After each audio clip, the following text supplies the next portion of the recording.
Hello friends, thanks for joining me today. I am finally going to be reviewing Rhythm of War, the fourth book in the Stormlight Archive by Brandon Sanderson. Now I feel really bad because I never actually filmed a review video for books 2 and 3 of Stormlight. I'm so sorry.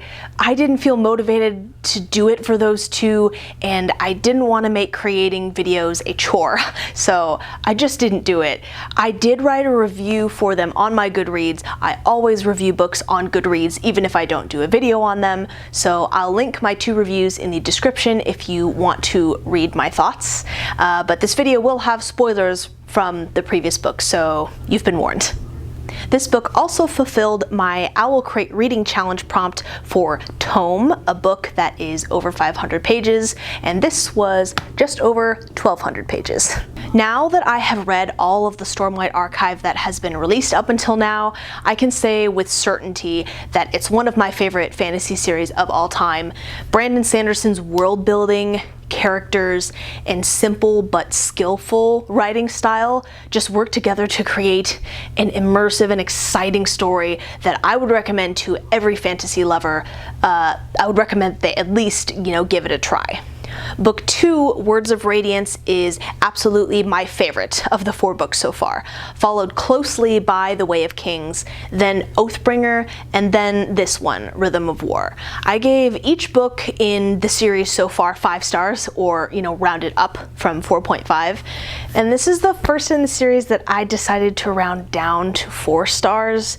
It's still a great book, I still enjoyed it, but I think it fell a bit short compared to how amazing the first 3 were.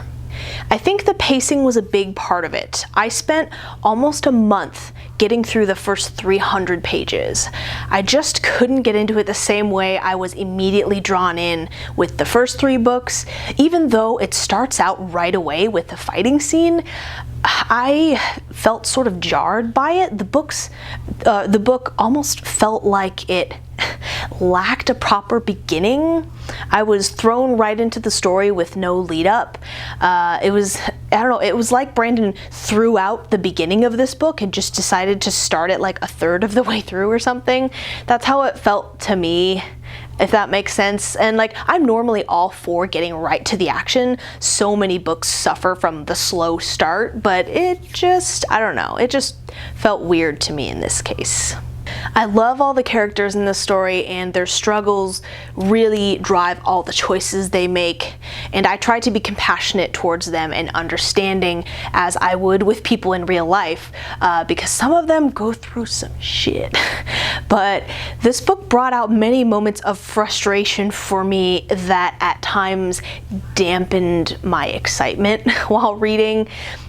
I love Shalyn, and in this book she has a fantasy version of dissociative identity disorder, and this only really crystallized at the very end of book 3, but I think the fact that she was constantly switching between her alters was very frustrating to me.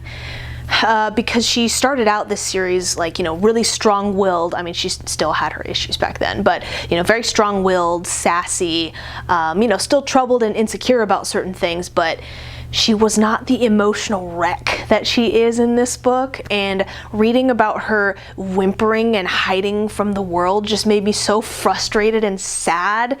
It's part of her character arc and part of her growing and becoming a better version of herself, but it was still just really disheartening to read about.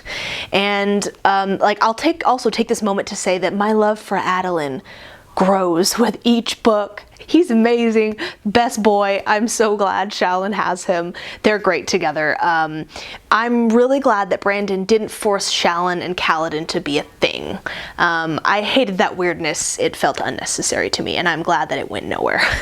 Sad Kaladin was still sad. Not fun. Depression is a real thing. Some people who are very close to me have depression. I know what it can look like and what it can do. But understanding that doesn't make it any less frustrating when I'm constantly reading about a character who feels hopeless all the time, and thinks he has to save everyone or else he's a failure and everything is his fault. Thank goodness for that Dog and the Dragon story that Wit tells. And thank goodness Kaladin finally achieves the fourth ideal. He needs to take those words to heart. His pacifist father was also equally annoying, even though I get where he's coming from.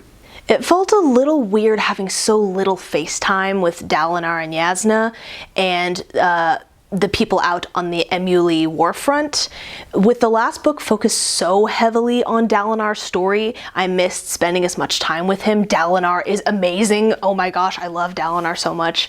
But I really enjoyed the time spent with Navani. She's wonderful, she's strong, and a scholar in every sense of the word, but insists on always putting herself down.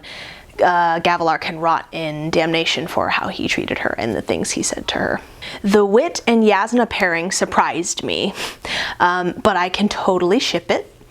They do work well together in a lot of ways, and this might just be me being weird.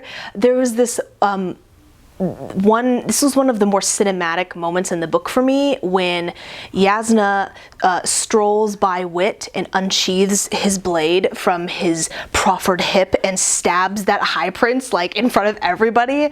That was like sexy as hell, dude. Like, I just reading that, I was just like, whew, like, damn, talk about a power couple. I loved it. Learning all the stuff about singer culture was fascinating, even though I still get confused on differences between who is who, like fused versus heavenly ones versus regals, different social statuses, all of that. There's a lot that Sanderson's packing into this book. Singer culture, you know, is diverse, not just black and white. They aren't all the same, and you know, we're getting to know know more named singers like Venli, Leshwi, Raboniel, and that was great. And all of the research that Raboniel and Navani were doing with light and sound was really cool. I loved all that stuff. It really shows the complexity and the depth of the magic system on Roshar. All the stuff with Spren in Shadesmar was entertaining and exciting, and the stuff in Urutharu was also cool. I just wish we got more Dalinar POV in this one, because he's amazing. Taravangian becoming Odium was pretty wild. It made me realize that cultivation really had a bigger role in everything than I had initially given her credit for. It does make me wonder what's going to happen now. I mean, because Taravangian wanted to stop Odium, but now he is Odium, so like, what does he want now? Is he just like a slave to the shard of Odium itself, and his personality just colors things differently? Because near the end, like, he talks about wanting to beat Dalinar, and like, I don't understand why he wants to beat Dalinar now. You know, I don't know, it's crazy. This book in particular has a lot of references to things from other books in the Cosmere, which was really fun and just makes the Cosmere, the whole world, feel so much bigger and connected. I was advised to read Warbreaker before Rhythm of War, which I did, and I do have a video review of that book, and I feel like it was crucial to better understanding the story and the cosmeric implications. So many things in Rhythm of War wouldn't have hit me the way they did if I hadn't read other Cosmere stuff first, including the short stories in Arcanum Unbounded. I know there were references to the White Sand comics, which I have yet to read, but I do own them.